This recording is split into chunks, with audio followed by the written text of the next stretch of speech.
Ang dami pera, Bombay. Ilang beses na ako sabi sa'yo, wag na Bombay. Sabi ko, Indian kami, hindi kami Bombay. Bombay lugar. Indian kami tao.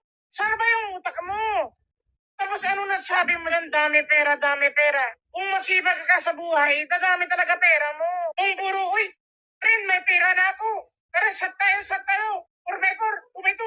Juicy din, ako na yung juicy, blue. Bakit kasi? Isip-isip din, imbis na pinansyat mo, inipon mo na sana. Sa long run, ang laki-laki na nun. Yung mga pinainom mo ba, tinutulungan ka ngayon. Work hard, play hard, sabi ng mga Amerikano. Wala ka ba natutunan kahit konti lang? Kahit konti lang na ganyan? Dami pera. Magsibag ka, uy! Totoo bang di naliligo mga Bombay? What? Sino na nagsabi sa'yo na hindi naligo yung mga Bombay? Sino na sabi sa'yo? Sabi mo na pangalan sa akin! Ako na batrip na araw-araw na ganyan yung comment nyo, ha? Hindi naligo Bombay. Ganito na may Bombay. Tama na yung ganyan.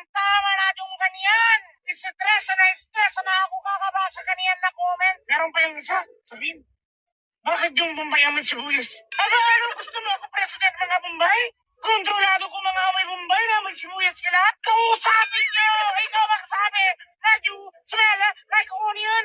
Makikinig naman sila sa inyo. My God, tama na yung ganyan. Palagi na lang mainit ulo. Ano ba dyan?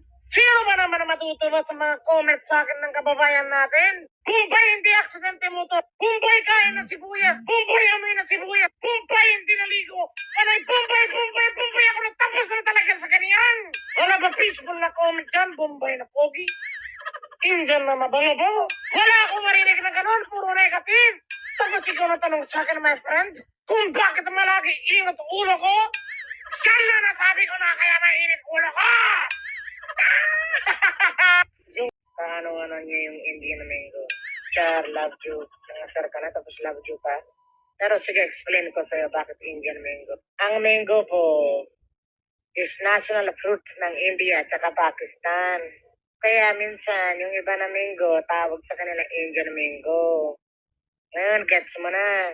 Yung mga ganyan na bagay, naturo na sa amin dyan noon. Bakit hindi mo naalala? Hindi ka nag-pay attention sa class mo? Tapos ang major question mo, ano ko Indian mango? Pinsan ko. Kaya hindi ako kain Indian mango kasi pinsan ko sila. Happy ka na? Grabe na yung mga ganyan tanong, ha. I love you too.